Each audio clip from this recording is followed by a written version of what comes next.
So I just finished some therapy. Um, I've been talking about this issue I've been dealing with pretty. I won't say recently, but just in general. And I'm sure a lot of you probably have some version of this too. Anybody who's watching this, I don't know. I'm really just kind of recording this for myself. So if you see it, cool. If not, I don't really give a shit. Um, but yeah, I've been feeling the sensation of like, yo, when I'm not doing something, I am if I'm just at home, relaxing, chilling, downtime, I feel bad about it. I feel bad about resting. I feel bad about not doing anything. In my own head, I'm just like, oh, you're not hurt or having a depressive moment. All right, you need to be doing something. You need to be working on yourself. Go take your ass to the gym. Go work out. Go work on this project. Take care of that thing you said you're gonna take care of. Put together that bookshelf. There's a big ass box behind me. You can't see it because of my head, but yeah, put together that bookshelf that you've been wanting to put together. Go do X Y Z things. Go do A B C things. Otherwise, you're bad, and this is bad. You should be doing stuff. That's the voice that kicks up in my head, right? So I'm talking to my therapist about that because I don't like this. This doesn't feel right. This is a shitty feeling, and I'm tired of feeling like shit. Last few years, felt a lot of shit's been thrown my way that leaves me not great. So I've been trying to deal with them, externally and internally. And we were talking about this and kind of going into it, talking about my own hypervigilantism, my own traumas and whatnot, and how they've come to affect me. And as I'm sitting here, just kind of breaking down, going into my own wiring, so to speak, and figuring my shit out and figuring myself out, we start talking further and further about like how the negative encapsulations of the self can be specifically with black people are can be generational trauma, um, handed down over and over from generations on purposeful, and it's done for a reason. At some point, the powers that be it your mom, be it your dad, be it grandma, mima, whoever, or going back the people that literally quite boss, doesn't matter, the authority, so to speak, in your life have. Well, I'll ask you like this: do you have authorities in your life that have stated that the way that you are or the way that you're expected to be, have they stated these rules in such a way that when you step out of them, immediately you're pushed down, you're oppressed? Case in point, for me, I was brought up black, black hood. I'm a nigga from the South Side. I come from the hood, I come from projects. I come from shit. You know, Chicago at that. You can watch the news and make assumptions. To some degree, they apply to my life in some form or fashion. With that, there's a lot of fucking homophobia. I was brought up being very homophobic. From my teen years to my 20s, extremely homophobic. And um, that shit came from my family who just had all these assumptions on a bunch of shit. They thought I was gay at one point. I'm straight, but because I am not Daquan from 43rd. I'm Chris. I'm that weird, goofy, smart, nerdy fucking dude. A lot of shit I did was just like, yo, you gay, and that's bad.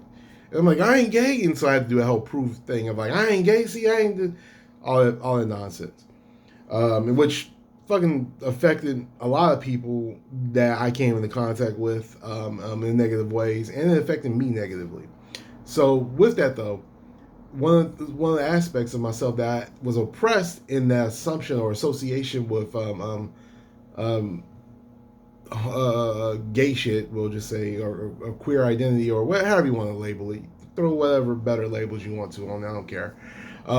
Whatever notions of myself that I have, just being like, hey, I would like to talk about this topic. I like goofy shit. I like wearing fuzzy things. I like being silly. I like being a little dramatic at times. I like, to feel the zeal of life, and I like to do things that are not necessarily within the confines of what is socially acceptable in my community and by my peers. I was seen as being a negative aspect. It was a bad thing. Oh, so you want to talk about some French? The fuck you on, nigga? Or hey, I want to talk about video games and how this one game got like Mickey Mouse and Final Fantasy characters and you fighting each other. You on some goofy shit. Like that. That was the voice that thing existed for me within terms of various aspects of shit I liked. And it made me question them, made me shut those down because I didn't want to be seen as a black sheep in the herd. I didn't want to be the outsider. I didn't want to be shunned. I didn't want to be pushed down. And that goes. This is a real easy one. I can talk about the homophobia part. That's an easily identifiable one. But it was bigger than that. It turns out. Because there are parts of me that weren't necessarily related to like the homophobia that was still pushed down that I still deal with today. The concept of not being productive all the fucking time when you have energy, that hustle culture, the grind. Yo, some days I just want to fucking chill. I just want to sit and play a game, watch a show, and veg. Smoke a joint and chill the fuck out. And then I feel like a complete waste of space when I do that. And then I hear the voice in my head, the same voice of my mother, of my grandmother, when I was a kid, and I would not, I come home from school tired from the day, and literally I'm just like laying there, just trying to exist. And they're like, why you, what you doing, boy? Get up, go clean something, go wash something, go do something, get the fuck out of the house, or work on your homework, go do this. If you got time to sit on your ass, you got time to clean, you got time to do that, blah, blah, blah, blah, blah. You ain't doing shit, you ain't shit. That was the thing that sat with me. And I'm like, what the fuck is this? Here I am, gray as fuck in the face. We getting older, we're grown, which is weird, but whatever. But I'm still hearing the voice of my adolescent authorities manipulate how I think and proceed with myself and how I speak to myself, even internally.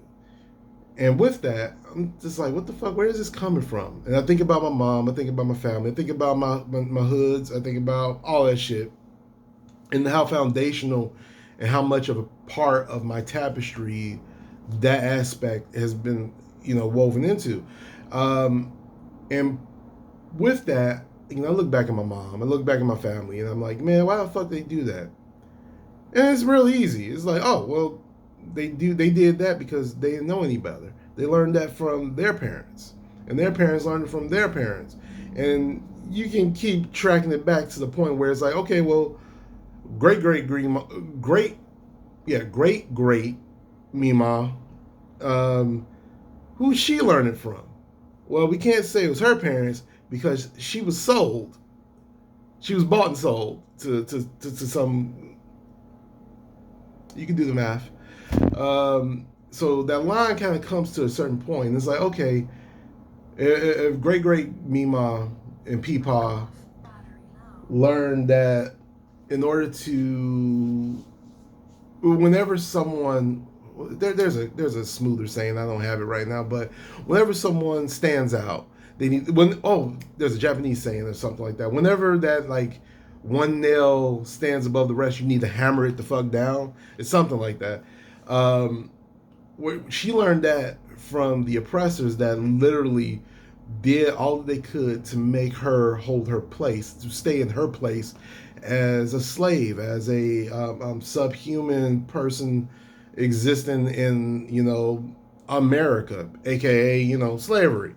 You don't want a slave that has self-confidence. You don't want to have a slave that knows that they can do more or think outside the box. You want them to be very much inside the box so they can play the role of being a cog in the machine, so to speak, or to be the slave that they were, without upheaval, without rocking the boat, without changing shit.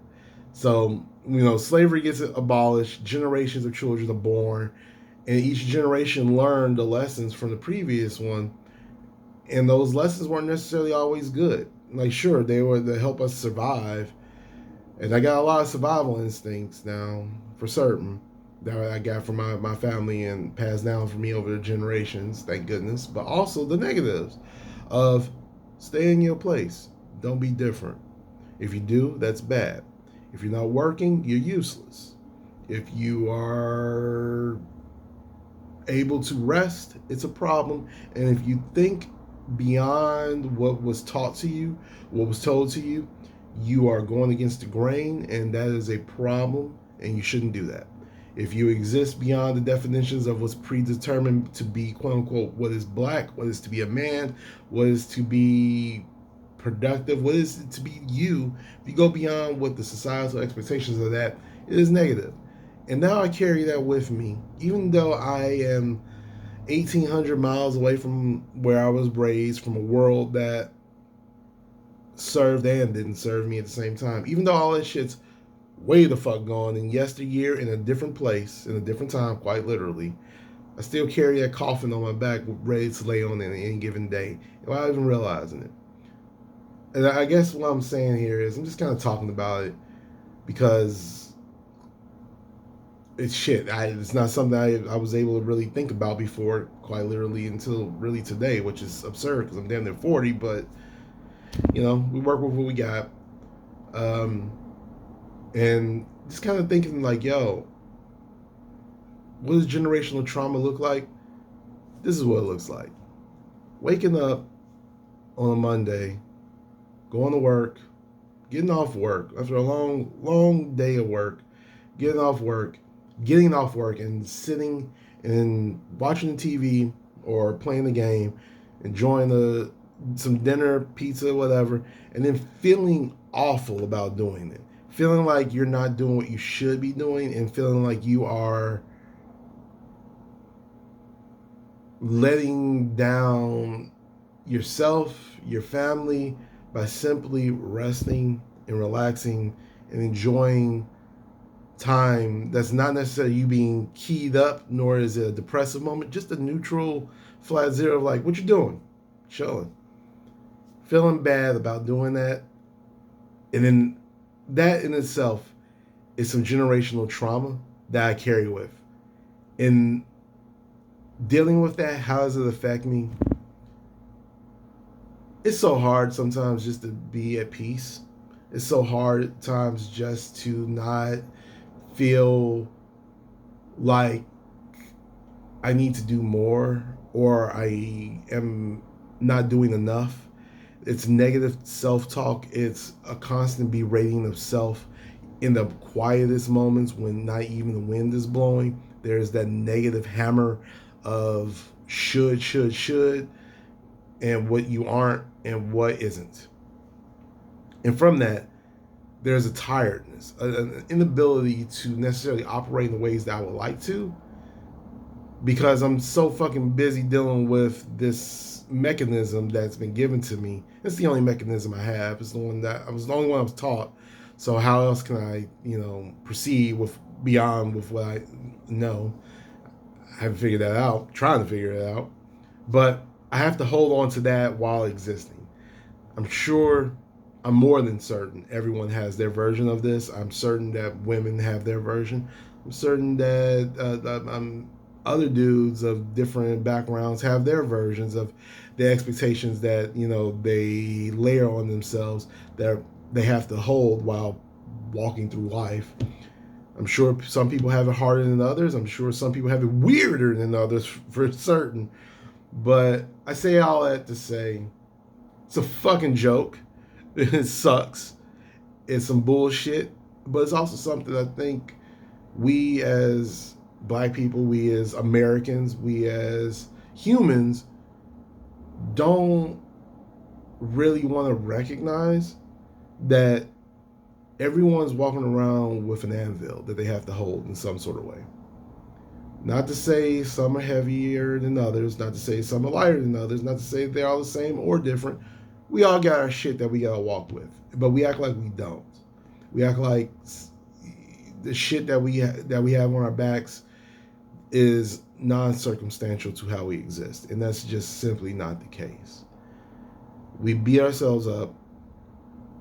We deny ourselves. We ignore ourselves. We ignore others, and we operate on so many ways that we don't even recognize how we're operating or why we're doing it, and yet we proceed as if we know everything and get everything under control. We fucking don't. And with that, for me at least, recognizing that when I feel bad about simply not being a constant workhorse, not subscribing to hustle culture, not subscribing to the notions and whatever to what it is to be a black dude or just to be fucking me. When I don't subscribe to those presumed societal notions, that's a great feeling. But I also have to recognize that parts of those are very much intrinsic to who I am, thanks to just inherited values and what I was taught. And it's probably going to be a fight, or I won't call it a fight. There's actual fights that happen out there, but it's definitely an aspect of difficulty, an obstacle that I have to deal with, and I'm sure a lot of people do as well. And that's just a part of life that we have to recognize. Maybe that'll make us a little bit kinder towards each other. Maybe it'll make us a little bit more forgiving towards ourselves and others. I don't know.